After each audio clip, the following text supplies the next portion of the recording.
வணக்கம் நண்பர்களே, இது நங்கூரம். நான் முருகேசன். மதுரை. மதுரைக்கு ஒரு தனி சிறப்பு இருக்குங்க. மதுரை வந்து தமிழ் தோன்றிய இடம் அப்படிங்கிறாங்க. தமிழன் தோன்றிய இடம் அப்படிங்கிறாங்க. கல் தோன்றி மண் தோன்றா காலத்துக்கு முன்னாடியே தோன்றியது தமிழ் அப்படிங்கிறாங்க. கல் தோன்றி மண் தோன்றினா அதுக்கு அர்த்தம் வேறு. இவங்க வந்து அது வந்து மருகி வேறு மாதிரி வந்துருச்சு. கல்வி எல்லாம் தோன்றதுக்கு முன்னாடி. எதுவுமே இல்லாதப்போ காட்டு மிராண்டிகளாக வாழ்ந்தப்போ தான் தோன்றியது தமிழ் மொழி. அந்த காலத்திலேயே அப்படிங்க பல பல ஆயிரம் வருடங்களுக்கு முன்னாடி அப்படின்னு சொல்கிறாங்க. அதனால தான் பெரியார் கூட சொன்னார், தமிழை ஒரு காட்டு மிராண்டி மொழி என்று. அவர் சொன்னது வேறு அர்த்தத்தில், புரிஞ்சு கொள்ளப்பட்டது வேறு அர்த்தத்தில். இவங்க இப்போ இவனா பெரியார் திட்டணும்னு நினைக்கிறாங்க, உடனே அதை தூக்கிட்டு வந்துடுவாங்க. அதை விடுங்க, நம்ம மதுரையை பற்றி பேசுவோம். மதுரை அது மாதிரி இன்னொரு சிறப்பு இருக்குது. 5000 வருடங்களாக, இன்னைக்கு நேற்றுக்கு இல்லைங்க, 1 வருஷம் 2 வருஷம் இல்லை, 50 வருஷம் 5000 வருடங்களாக தூக்கமின்றி தூங்கா நகரமாக ஒரு நாள் கூட இடைவெளியின்றி இயங்கிக் கொண்டிருக்கிற உலகின் ஒரே நகரம் தான் மதுரை தான். உங்களுக்கு நல்லாவே தெரிஞ்சிருக்கும்னு நினைக்கிறேன். தமிழர்களுக்கு பூராவே நல்லா தெரிஞ்சிருக்கும் மதுரையை பற்றி. இன்னும் பார்த்தீங்கன்னா, இன்னும் உலக நாடுகள்லாம் எல்லாம் பேசப்படுது. இப்படி தான் பேசப்படுது. இந்த உலகத்திலேயே 5000 இப்போ ஒரு இது இருக்குங்க. ஒரு ஒரு போர் வரும், அழிஞ்சிரும். ஒரு இயற்கை பேரிடர் வரும், அழியும். ஏதாவது ஒன்று அழிஞ்சிரும், ஏதாவது ஒன்று காலியாகிடும். ஏதாவது ஒரு நாடு ஒரு 100 வருடங்களோ 500 வருடங்கள் இல்லாமல் போகும். இப்போ அமெரிக்கா தோன்றிய ஒரு 400 வருடங்கள் 450 வருஷம் தான் ஆயிடுச்சு அப்படிங்கிறாங்க. அந்த மாதிரி ஒவ்வொன்றுக்கும் ஒரு பின்புலம் இருக்குது. அதே மாதிரி மதுரைக்கு ஒரு சிறப்பு என்னென்னா, 5000 வருடங்களாக தூங்கா நகரமாக எந்த விதமான பேரழிவு வந்தாலும் அதை எல்லாம் எதிர்த்து சமாளித்து 5000 வருடங்களாக தூங்காமல் இருக்கிற ஒரே ஒரு நகரம் எதுனா உலகத்திலேயே மதுரை மட்டும்தாங்க. வேறு எந்த நகரமும் இல்லை. அவ்வளவு சிறப்பு, தனிச்சிறப்பு வாய்ந்தது. இன்னும் மதுரையோட பெருமையை வந்து சொல்லிக்கிட்டே போகலாம். மதுரையில் வந்து வைகை நதி ஆற்றங்கரையாக இருந்தாலும் சரி, இல்லை குமரி கண்டம், அது ரெண்டும் ஒன்று தான், ரெண்டும் ஒட்டி இருந்தது தான். அதை ஆட்டோமேட்டிக்காக அப்பப்போ இப்போ குமரி கண்டமே கடலுக்குள்ளே போயிடுச்சுங்கிறாங்க. நிறைய சொல்கிறாங்கன்னு வச்சிங்களேன். ஆனால் நம்ம இப்போது பேச போகிறது மதுரையை பற்றி தான். மதுரை ஒரு பிரதான ஒரு சங்கம் வைத்து தமிழ் வளர்த்த ஒரு பெரும் மாநகரம். அந்த மாநகரத்தில் இந்த பிஜேபி இந்து முன்னணி கும்பல், இந்த ஆர்எஸ்எஸ் அந்த கிளை அமைப்புகள் அனைத்தும் போய் போராட்டம் அது இதுன்னு எப்படியாவது மதுரையை சிதைச்சிடணும், ஒரு கலவரத்தை உண்டு பண்ணிடணும் அப்படின்னு மதுரையில் போய் முன்னு கட்டிகிட்டு இருக்காங்க. முதல்ல போய் குன்றம் காப்போம், குமரனை காப்போம், குன்றத்தை காக்கிறோம், குமரனை காக்கிறோம் அப்படின்னாங்க. அந்த மலையை போய் சிக்கந்தர் மலைன்னாங்க. இன்னைக்கு பாருங்கள், இவங்க வந்து நாட்டில் எவ்வளோ பிரச்சனைகள் இருக்குது, அதை பற்றியெல்லாம் எதையுமே பேசாமல் எடுத்தவொடனே சாமியை காப்பாற்று. எதுக்கு நீ சாமியை காப்பாற்றுற? சாமி தான்றா நம்மளை காப்பாற்றமா? என்னடா பைத்தியம், எத்தனை தடவைடா சொல்கிறது? எவ்வளவு பேர்த்துக்கிட்ட தான் பேசுகிறது? எவ்வளோ பேர் பேசிட்டாங்க. யாரை காப்பாற்றுறது? நம்ம போய் என்ன வேண்டுறோம் சாமிக்கிட்ட போய், அம்மா எனக்கு இது மாதிரி பண்ணி கொடுமா, முருகா அப்படி பண்ணி கொடுறா அப்படின்னு சொல்லி கேட்குறோம். அதே மாதிரி நம்ம தாங்க சாமிக்கிட்ட போய் கேட்கணும், என்னையை காப்பாற்றுன்னு. நீ ஏன் போய் சாமியை காப்பாற்றுற? அப்போது அரசியல் பண்ணுற. இப்போது ராம ஜென்ம பூமியில் போய் ராமர் அப்படின்னு சொல்லிட்டு அயோத்தியில் இருந்த 450 வருடங்கள் பழமையான பாபர் கட்டிய பாபர் மசூதியை போய் இடித்து இன்றைக்கி கோயில் கட்டிட்ட. ஏன்னா நாடு அப்படியே கிளுன்னு வந்துருச்சாப்பா? அப்படியே என்ன ஆச்சு? நாடு என்ன ஆச்சு? ஏன் அப்படி பண்ணுறீங்கன்னா அதுக்கு பதிலே இல்லை. அவங்க பாட்டு பண்ணிக்கிட்டே இருக்காங்க, சாமி பேரை சொல்லி ஊதிக்கிட்டே இருக்காங்க. நாட்டை நாசமாக்கி சாக்கடையாக மாற்ற போகிறாங்க. நாட்டை வெறும் நாசமாக்க போகிறாங்க. மதுரையும் இப்படி ஆக்கலான்னு பார்க்குறாங்க. அங்கே ராமர், இங்கே முருகர். ஒவ்வொரு ஊருக்கு போனால், இங்கே பூரிக்கு போனால் ஜெகநாதர்னு சொல்லி ஆட்சியை பிடிச்சிட்டாங்க. பூரி ஜெகநாதர்னு சொல்லி ஆட்சியை பிடிச்சி இப்போ அப்படியே ஒரிசா அப்படியே பூத்து குலுங்குது. பசுஞ்சோலையாக இருக்குது. பார்க்குற இடமெல்லாம் தேனாரும் பாலாரும் ஓடுது. அப்படியே அல்ல குறையாமல் அமுத சுரபியாக வந்துக்கிட்டே இருக்குது. நகைகளும் தங்கங்களும் வைரங்களும் வைடூரியங்களும் எந்த குறையும் இல்லாமல் ஒடிசா மக்கள் இன்றைக்கி பெரிய உலகின் மிகப்பெரிய பணக்காரர்களாக மாறிட்டாங்க இந்த பிஜேபி ஆட்சி வந்ததுக்கப்புறம். அதே மாதிரி ஒரு பாலாறும் தேனாரும் ஓடக்கூடிய ஆட்சியை வந்து மதுரையில் கட்டமைக்கணும், தமிழ்நாட்டில் கட்டமைக்கணும்னு இவங்க பண்ணுற அட்ராசிட்டி, அநியாயம், அட்டூழியம் இருக்குது. அவ்வளவும் இதெல்லாம் எங்கே போய் முடிய போகுது? தமிழ்நாட்டினுடைய நிலைமை என்ன? அதில் போய் அதிமுகவும் போய் உட்காந்துருக்குது. அதிமுக அமைச்சர்களும் போய் உட்காந்துருக்காங்க கூட்டணி கட்சின்னு. இவர் ஒருத்தர் பாட்டு போடுறாரு 70, 80, 90ங்கிறாரு அவர் நயினார் நாகேந்திரன். என்னையா 70 பாட்டு பாடுறாராம் முருகனுக்கு. கேட்கவே சகிக்கலை. எப்படி ஒரு பெரிய மனுஷன், ஒரு கட்சியின் தலைவர், முன்னாள் அதிமுகவோட அமைச்சர், ஒரு பெரிய பணக்காரன் இப்படி போய் பாட்டெல்லாம் 70, 80, 90 என்னென்னமோ சொல்கிறாரு. எப்படி இதெல்லாம் பார்க்குறதுக்கே ஒரு மாதிரி நாராசகமாக இல்லையா? அப்படியே மண்டையை குடையிலையா? இதெல்லாம் எவ்வளவு ஒரு நாட்டில் எவ்வளவு பிரச்சனைகள் இருக்குது, தீர்க்க வேண்டிய பிரச்சனைகள் எவ்வளோ இருக்குது. அன்றாடம் வாழ்க்கையே ரொம்ப கடினமாயிருச்சு. பிஜேபி ஆட்சி வந்ததுக்கப்புறம் டிமானிட்டேஷன், ஜிஎஸ்டி 2 வந்ததுக்கப்புறம் வாழ்க்கை ரொம்ப கடினமாயிருச்சுங்க. பல ஆயிரம் நிறுவனங்கள் சிறு குறு தொழிலுங்களை இழுத்து மூடிட்டாங்க. வேலை வெட்டி இல்லாமல் ரோட்டில் நிற்கிறோம். படித்த படிப்புக்கு வேலை இருக்க மாட்டேங்குது. கஷ்டப்பட்டு உழைச்சாலும் மிச்சம் இருக்க மாட்டேங்குது.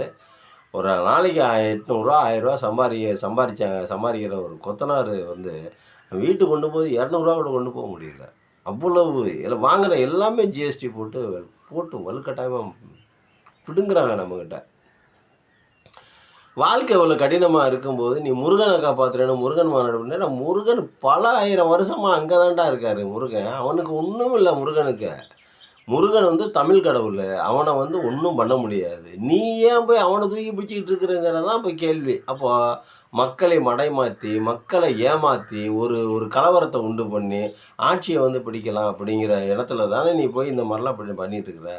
தமிழ்நாட்டில் ஆட்சியை பிடிக்கிறதுக்கு வேறு வழி இருக்குது. நீட்டை காலி பண்ணு. தமிழ்நாட்டில் நீ ஆட்சியை பிடிக்கணும் அப்படின்னா நீட்டை காலி பண்ணு. நிறையா இருக்குது. நீட்டை காலி பண்ணு. ஜிஎஸ்டியை தூக்கு. தமிழ்நாட்டு மக்களுக்கு ஏதாவது இந்த இந்த இந்த எந்த ஒரு நீ 2014 ஆட்சிக்கு வந்ததுலேருந்து, பிஜேபி 2014 ஆட்சிகளுக்கு வந்ததுலேருந்து இத்தனை வரைக்கும் எத்தனை பேரிடர் நடந்திருக்குது, எவ்வளவு பணம் கொடுத்துருக்கீங்க, எவ்வளவு செஞ்சுருக்கீங்க. கஜா புயல் வந்துச்சு, அந்த புயல் வந்துச்சு, இந்த புயல் வந்துச்சு. இப்போ ராமேஸ்வரத்தை தூத்துக்குடி பக்கத்து அங்கிட்டு திருநெல்வேலி பக்கத்துலாம் வெள்ளம் வந்து முழுகுச்சு. சென்னை முழுகுச்சு. இதுக்கெல்லாம் மொத்தமாக ஆகிற பணத்தை இப்போ 16 லட்சம் கோடி ரூபாய் நீ கார்ப்பரேட்டுக்கு தள்ளுபடி பண்ணல. அதே மாதிரி ஒரு வருஷத்துக்குள்ளார இதெல்லாம் பண்ணு. 2026 தேர்தல் வரத்துக்குள்ளார நீ இதை பூரா பண்ணிடு. மொத்த பணத்தையும் கொடுத்துரு. ஒரு 3 லட்சம் கோடி ரூபா வருதா, 4 லட்சம் கோடி ரூபா வருதா, 4 லட்சம் கோடி ரூபாய் தமிழ்நாட்டுக்கு கொடுத்துரு. தமிழ்நாடு கவர்மெண்ட்டை கொடுத்துரு. இந்தாப்பா பிஜேபி கொடுக்குது. மக்கள்லாம் பிஜேபியை மறந்துடாதீங்க. நீட்டை கேன்சல் பண்ணிட்டான். நீட்டு இனிமேல் இல்லை. தமிழ்நாட்டுக்கு இல்லையா? நீ இந்தியா பூரா கேன்சல் பண்ணு. எப்படியோ நாசக்கடாக்கு இந்தியாவை ஒழிச்சிட்டு போ. அது வேறு விஷயம். அது உங்களோட சௌரியம். தமிழ்நாட்டுக்கு இல்லை, நீட்டு இல்லை. இந்தா 7 இது வரைக்கும் நீங்கள் வந்து இந்த 2014 இயற்கை பேரிடர் வந்தது, இதெல்லாம் வந்தது, எல்லாத்துக்கும் சேர்த்து 14 லட்சம் கோடி ரூபா. இந்த வச்சு ஒரு 3 லட்சம் கோடி ரூபா. 14 லட்சம் கோடி ரூபா இல்லை, அது வேறு. 3 லட்சம் கோடி ரூபா நீ வச்சுக்க. அது தமிழ்நாட்டுக்கு கொடுத்துரு. அப்புறம் இன்னொன்று என்ன அப்படின்னா நீட்டை காலி பண்ணிடு. இன்னொன்று என்ன அப்படின்னாக்கா, இன்னும் இந்த நிலுவையில் இருக்குது பாரு, கல்வித்தொகை போனது வந்தது, இந்த 100 நாள் வேலை திட்டத்தில் வந்தது, அந்த பணத்தை பூரா மொத்தமாக கொடுத்துரு. நீட்டை ஒழிச்சு விடு. இந்த இயற்கை பேரிடர் 2014 நான் இயற்கை பேரிடருக்கு எதுவுமே இது வரைக்கும் கொடுத்ததில்ல. அதுக்குள்ளான பணத்தை மொத்தமாக கொடுத்துரு. 3 லட்சம் கோடியோ 4 லட்சம் கோடியோ அதை கொடுத்துரு முழுசாக. அப்போ நிப்பாட்டி வச்சுருக்க பார்த்தியா இது, அதை பூரா கொடுத்துரு. அப்புறம் தமிழ்நாட்டு மக்களுடைய கோரிக்கைகளை வந்து சட்டமாகிட்டு இருக்காரு பார்த்தியா. இன்னும் ரம்மி சர்க்கிளுக்கு ஒப்புதல், ரம்மிக்கு வந்து ஒப்புதல் கையெழுத்து போட்டார் அப்படின்னு சொல்லிட்டு சொல்கிறாங்க. ஆனால் இன்னும் ரம்மிக்கான விளம்பரங்கள் வந்துக்கிட்டு இருக்குது. இதெல்லாம் சரி பண்ணிட்டு வா. தமிழ்நாட்டுடைய கோரிக்கையெல்லாம் சரி பண்ணிட்டு வா. ஆட்டோமேட்டிக்காக மக்கள் ஓட்டு போட்டுருவாங்க உனக்கு. நீ எதுக்கு முருகனை தூக்கி பிடிச்சிட்டு இருக்க? முருகனை தூக்குற, பெருமாளை தூக்குற, அதை தூக்குற, இதை தூக்குற, இதெல்லாம் தேவையில்லை. எல்முருகனை வேணால் தூக்கிட்டு போ. எல்முருகனை வேணால் தூக்கி வச்சுக்கிட்டு ஆடு. அதை விட்டுட்டு முருகனை போய் தூக்கிட்டு இருக்கிறது வேஸ்ட்டு, பிரயோஜனம் இல்லை. தமிழக மக்கள் நம்ப மாட்டாங்க. ஆன்மீகம் வேறு, அரசியல் வேறுங்கிறது தமிழக மக்களுக்கு நல்லாவே தெரியும். அதனால் முருகனை தூக்கி பிடிச்சிக்கிட்டு இருக்கிற வேலையை விட்டுவிட்டு மக்களுக்கு ஏதாவது நல்லது பண்ணுறதுக்கு வழி இருக்கான்னு பாரு. சிபிஎஸ்சி ஸ்கூலில் இருக்கிற அந்த அந்த அந்த அந்த அந்த அந்த இடர்பாடுகள், அந்த தமிழ் கல்வியை கொண்டு வந்து தமிழை படிக்க வச்சு, தமிழில் படிக்க வைங்க எல்லாத்தையும் பிள்ளைங்கள. இன்னும் நிறையா இருக்குது. இன்னும் சொல்லப்போனால் கோரிக்கைகள் நிறையா இருக்குது. காவேரி தண்ணி, அதில் வந்து எவ்வளோ பிரச்சனை இருக்குது. இத்தனை டிஎம்சி வருஷத்துக்கு கொடுக்கணும், அது சட்டமாக்கு. இதெல்லாம் இன்னும் நிறைய பேச வேண்டிய தமிழ்நாட்டில் தமிழனுக்கு பிரச்சனை, ஏகப்பட்ட பிரச்சனை இருக்குது. மெயின் பிரச்சனை நீட்டு. புதிய கல்விக் கொள்கை இனிமேல் இல்லை, தமிழ்நாட்டில் அமல்படுத்தப்பட மாட்டாது. புதிய கல்விக் கொள்கையை தமிழ்நாட்டில் இனிமேல் அமல்படுத்த மாட்டாது. தமிழ்நாட்டுக்கு புதிய கல்விக் கொள்கை இல்லை. வேறு எந்த நாடு, எந்த மாநிலமும் வச்சுக்கோங்க, தமிழ்நாட்டுக்கு இல்லை. சொல்லு, நீட்டு இல்லை, புதிய கல்விக் கொள்கை இல்லை. இந்த 2-3 லட்சம் கோடி, 3.5 லட்சம் கோடி ரூபா இயற்கை பேரிடர் நடந்தது. இந்த 11 வருஷம் ஆட்சி காலத்தில், எங்கள் பிஜேபி ஆட்சி காலத்தில் நடந்த பேரிடர்கள்லாம் சேர்த்து ஒரு 3.5 லட்சம் கோடி ரூபா, 4 லட்சம் கோடி ரூபா தர்றோம். நிலுவையில் இருக்கிற பணத்தை பூரா தர்றோம். இவ்வளவு தாங்க தமிழ்நாட்டோட கோரிக்கை. இந்த 4 கோரிக்கையை மட்டும் நிறைவேற்றுங்க. முருகனே வந்து உங்களுக்கு ஓட்டு போடுவார். அது வரைக்கும் மதுரை வந்து ஒரு கலைப்பொருள், கலை சின்னம். அது வந்து பிரதான ஒரு பொக்கிஷங்களை தன்னகத்தை கொண்டது. கீழடி ஆய்வகத்தை வந்து அறிவியல் படுத்தணுங்கிற, அங்கே போய் மாட்டு மூத்திரம் குடிக்கணுங்கிற, செவுத்துக்கு வந்து எல்லாம் மாட்டு சாணத்தை கரைச்சி பூசுங்க அப்படிங்கிற, இங்கே வந்து அறிவியலை பற்றி பேசுகிற.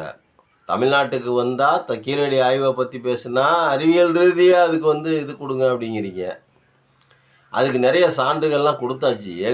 தமிழ்நாட்டில் இருக்கிறது மொத்தமும் சான்றுகள் தான். தமிழ்நாட்டில் இருக்கிறது எதுவுமே பொய் இல்லை. கீழடி மட்டும் இல்லை, தமிழ்நாட்டில் இருக்கிறது அனைத்துமே உண்மை. நீங்கள் மட்டும்தான் பொய். நீங்கள் மட்டும்தான் வந்து பொய்யா வந்து இப்போ கலந்துருக்கீங்க. இப்போ தமிழ்நாட்டில் கலக்கலான்னு முடிவு பண்ணுறீங்க, கலக்கலான்னு இறங்கி வர்றீங்க, கலக்கலான்னு முயற்சி பண்ணுறீங்க. முடியாது, கஷ்டம். தமிழ்நாட்டுக்கு இதெல்லாம் நிஜம். நீங்கள் பொய்யான முகம், வார்த்தைகளை சொல்லி வாய்ஜாலம் மூலமாக ஆட்சியை பிடிக்கக்கூடிய ஒரு திருட்டு கும்பல். நீங்கள் தமிழ்நாட்டில் வேலைக்கு ஆகாது. தமிழ்நாட்டு மக்களுக்கு நல்லது செய்ய பாருங்கள். நான் சொன்ன கோரிக்கைகள்லாம் யோசித்து பாருங்கள். நான் சொன்னதில்லை, தமிழ்நாட்டோட கோரிக்கைகள். நான் சொன்ன கோரிக்கைகள் பூரா தமிழ்நாட்டோட கோரிக்கைகள். அதை பூரா யோசித்து பாருங்கள். அதுக்கு கொண்டு வாங்க. அதுக்கப்புறம் முருகனை பற்றி பேசுவான். நன்றி, வணக்கம்.